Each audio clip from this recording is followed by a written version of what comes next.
Oi, sejam muito bem-vindas a mais um vídeo do Lab Ritual. Eu me chamo Juliana e hoje a gente tá aqui para comparar 3 emulsificantes naturais. Eu produzi essas 3 formulações há mais ou menos umas 3 semanas, então já deu tempo de esfriar, de curar, e elas estão aqui como o resultado final delas. Só que uma coisa muito importante da gente saber das emulsões é que elas são consideradas quimicamente como um sistema instável.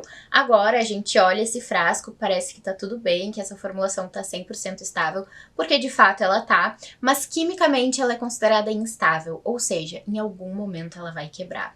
Pode ser daqui a 2, 5, 10 anos, mas as emulsões elas não ficam dessa forma aqui, como vocês estão vendo, para sempre. Bom, e antes de fazer a comparação entre esses 3 emulsificantes, a gente vai entender um pouquinho o que é uma emulsão, como uma emulsão se forma e por que um emulsificante é capaz de unir a água e o óleo dentro de uma formulação. Para criar uma emulsão que é, por exemplo, um hidratante facial, um hidratante corporal ou até mesmo o condicionador que a gente passa no nosso cabelo, a gente precisa de 3 coisas: água, óleo e um emulsificante. Os emulsificantes, eles ficam dentro do grupo dos surfactantes, que se vocês quiserem é um outro tópico que a gente pode conversar aqui, e existem vários tipos de surfactantes. Existem surfactantes que são para limpeza, que são condicionantes, e os surfactantes que a gente vai conversar hoje, eles são emulsificantes. O tipo de surfactante e a característica que ele vai ter, a ação que ele vai ter, está muito relacionado com a carga dele.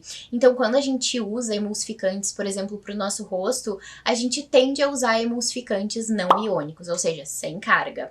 Quando a gente usa, por exemplo, emulsificantes para criar um condicionador, a gente usa emulsificantes com carga positiva, que são os emulsificantes catiônicos. Então, assim, existe uma série de emulsificantes e o que a gente vai conversar aqui hoje é para criar emulsão que a gente pode usar para um creme facial, corporal, enfim. A gente vai conversar hoje sobre os emulsificantes que têm essa ação de hidratar, de criar cremes que a gente usa no nosso corpo. Se tu pegar um hidratante que tem aí na tua casa e olhar a composição, como por exemplo esse aqui de niacinamida e ylang-ylang da Ritual, a gente vai ter aqui água destilada, óleo vegetal de semente de girassol e o Olivein 1000. Esses 3 ingredientes, eles são essenciais para formar essa emulsão aqui que vocês estão vendo. Na composição dele, a gente também tem a niacinamida, que é um umectante natural maravilhoso. A gente tem o óleo essencial de ylang-ylang, que é um óleo essencial muito cheiroso. Se tu ainda não cheirou, sério, eu indico muito, porque sim, é um dos melhores óleos essenciais da cosmetologia natural do universo deste planeta. E a gente também tem a vitamina E e o Unipaguard. A vitamina E é um antioxidante natural e o Unipaguard é um conservante natural. Os 3 primeiros ingredientes que eu falei pra vocês, eles são essenciais para que essa formulação aconteça. Além desses 3 ingredientes, a gente também precisa de calor, que normalmente a gente faz através do banho-maria, e a gente precisa também de um agitador mecânico, que normalmente a gente usa um fouet ou então um mixer. Como eu falei pra vocês, né, a gente tem o antioxidante e o conservante, que não são essenciais para criar uma emulsão, mas eles são essenciais para manter essa emulsão segura e dentro da validade que tu precisa para esse produto. Então, se tu tem água, óleo e um emulsificante, tu vai ver que a tua emulsão já vai se formar, mas por segurança a gente precisa adicionar conservante e antioxidante, porque a gente tem água e óleo na composição. Como vocês sabem, a água e o óleo eles não se misturam. E eles são muito importantes para a hidratação da nossa pele e para a nutrição da nossa pele, porque a nossa barreira de proteção hidrolipídica é formada por água e óleo. Então, quando a gente usa um produto que é em creme, que a gente tem água e tem óleo, isso é muito mais saudável, isso é muito mais completo para nossa barreira de proteção hidrolipídica. E aí, para poder unir esses 2 ingredientes que naturalmente não se misturariam, né, que é a água e o óleo, a gente precisa de um terceiro ingrediente, que é o emulsificante. E o que faz um emulsificante ser tão incrível e capaz de unir a água e o óleo, que são 2 substâncias que naturalmente não se misturariam, é a estrutura dele. Um emulsificante, ele tem uma estrutura anfifílica. E apesar do nome difícil, isso significa que ele tem uma cabeça que é hidrofílica, ou seja, ama água, e uma cauda que é lipofílica, ou seja, ama óleo. Essa característica de ter uma cabeça que ama água e uma cauda que ama óleo faz com que ela consiga quebrar a tensão que existe entre esses dois componentes e reestruturar a dispersão da fase oleosa na fase aquosa, formando estruturas como essas que vocês estão vendo. E essa capacidade de formar gotículas que são capazes de dispersar o óleo na água é exatamente o que possibilita que uma emulsão se forme. Eu sei que é um pouco difícil entender esses conceitos e toda a química que existe por trás de uma emulsão. Inclusive, isso foi o que nos motivou a criar o segundo curso que a gente está criando de cosmetologia natural, que é bem voltado para esses conceitos de químicas unidos com a cosmetologia natural, com certeza, mas a gente queria explicar isso para vocês de uma forma mais simplificada, porque para mim, no início, esses conceitos eles foram bem difíceis também. Eu precisei ver várias vezes, estudar muito, para que eles entrassem na minha cabeça e a partir disso a gente consegue desenvolver formulações muito melhores. Porque quando a gente entende o que faz um ingrediente, como ele age, como é que é a estrutura dele, a gente tem muito mais liberdade para criar coisas diferentes. No nosso primeiro curso de cosmetologia natural, que é o que eu sempre falo para vocês, que a gente já tem disponível, a gente fala dessas coisas, mas de uma forma mais geral. O foco dele é mais nos óleos essenciais e na produção em si.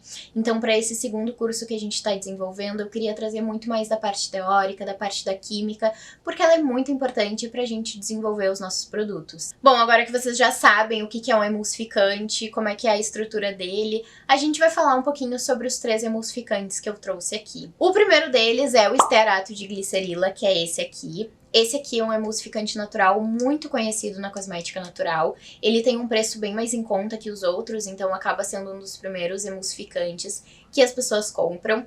E antigamente ele era chamado de cera de coco, mas ele acabava sendo confundido com a cera de coco que existe para fazer vela. Como eu falei pra vocês, né, é o mais barato de todos, é muito fácil de tu usar ele e geralmente a gente usa de porcentagem pra ele entre 1 e 10%. O segundo é o Olive & Meal, que também é famoso, mas que apesar de não ser tão barato, não é o primeiro a ser escolhido pelas produtoras, geralmente. Há um tempo atrás, uma moça que era produtora, ela publicou em um grupo que ela ia parar de produzir, tinha o Olive & Meal à disposição para doação, eu entrei em contato com ela e ela me mandou.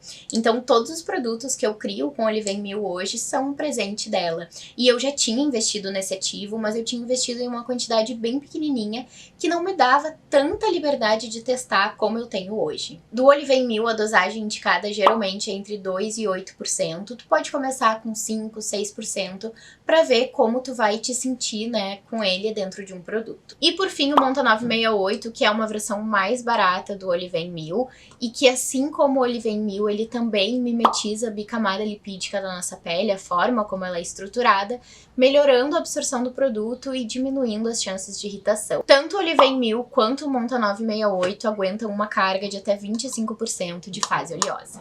Bom, agora vamos então à comparação entre eles. Para ser justa, todos eles tiveram a mesma porcentagem de água, a mesma porcentagem de emulsificante e a mesma porcentagem de óleo vegetal. Assim como também, né, a mesma porcentagem de conservante e de antioxidante natural. Para produzir essas 3 formulações, primeiro eu pesei eles dentro de um copo de Becker, levei para aquecimento, depois trouxe do aquecimento, coloquei óleo vegetal, levei de novo para aquecimento até 75 graus. Em um outro copo de Becker eu coloquei a água, levei para aquecimento até 75 graus e depois eu misturei os óleos, né, e o emulsificante dentro da água, misturei com um mixer e assim ficou pronta a nossa emulsão. Depois que essa emulsão esfriou, foi a parte da fase termolábil, né, que é do antioxidante e do conservante, e aí eu deixei eles descansando, curando até hoje pra gente fazer esse comparativo. Bom, eu já tô aqui com os 3 separados nesses recipientes de vidro, tá?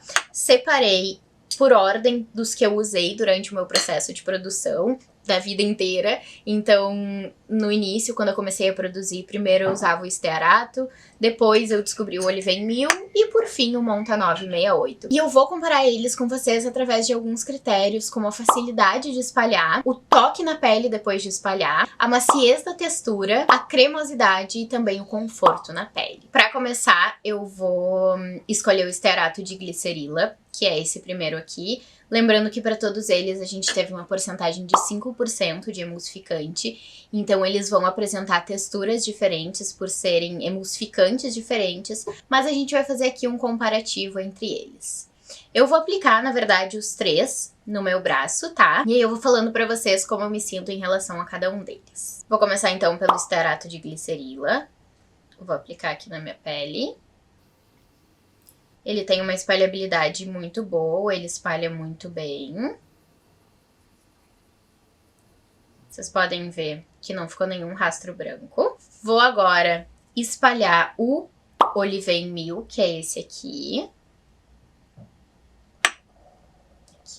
Vou espalhar ele aqui.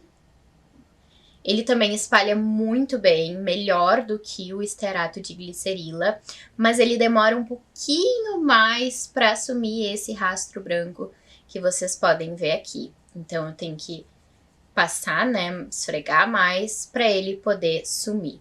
Mas assim como o estearato de glicerila, também some quando tu espalha completamente. E por último, eu vou testar o Monta 968, que é esse aqui. Vou pegar um pouquinho dele e vou botar nessa parte aqui de cima do meu braço. O Monta 968 dos 3 foi o mais consistente na hora de espalhar. E ele não demora tanto quanto o Olivem Mil, vocês podem ver que eu espalhei e já não tem mais nada de branco. Então ele teve uma espalhabilidade bem boa também. Agora eu vou esperar os 3 secarem um pouquinho pra falar pra vocês como eu me senti com o toque final dele na pele. Se foi mais oleosinho, se foi menos. Bom, já secou um pouquinho. O estearato de glicerila, que é um clássico, ele deixa um toque um pouquinho mais seco. O Olivem Mil, ele já deixa um toque um pouquinho mais molhado. E o estearato de glicerila, ele fica no meio do caminho. Então, ele deixa um toque molhadinho, não é tão seco quanto o estearato de glicerila e nem tão molhado quanto o Olivem Mil. Então, ele fica ali no meio do caminho, no sensorial final, né? Se deixa um pouquinho mais molhadinho ou não tanto. Me surpreendeu bastante, eu gostei bastante de como ele ficou um pouquinho molhadinho, mas ainda assim não é aquela coisa que incomoda ou que pode trazer uma sensação de produto pegajoso, sabe? Quando eu tava aplicando os 3, o mais cremoso, que eu senti mais cremosidade na hora de espalhar, foi o Monta 9. Então eu gostei muito de como ele é cremosinho, espalha bem e deixa, né, esse sensorial final que é muito gostoso pra pele também. Quanto ao primeiro critério, que é a facilidade de espalhar, eu acho que o Monta 968 foi o que eu mais gostei. Ele não deixa aquele rastro branco que o Olivem Mil geralmente deixa, então ele espalhou super bem na minha pele, o que eu gostei muito. Quanto à maciez da textura, os 3 são bem macios, mas ainda assim o Olivem Mil ele tem um pouco meu coração nesse sentido, porque eu acho que é uma textura muito macia, é aquela textura que quando tu passa na pele tu consegue massagear bem, então eu gosto muito do resultado do Olivem Mil quanto à maciez da textura. E por fim, o conforto na pele, que se assemelha um pouquinho nessa questão do toque final da pele, o Monta 968 me ganhou.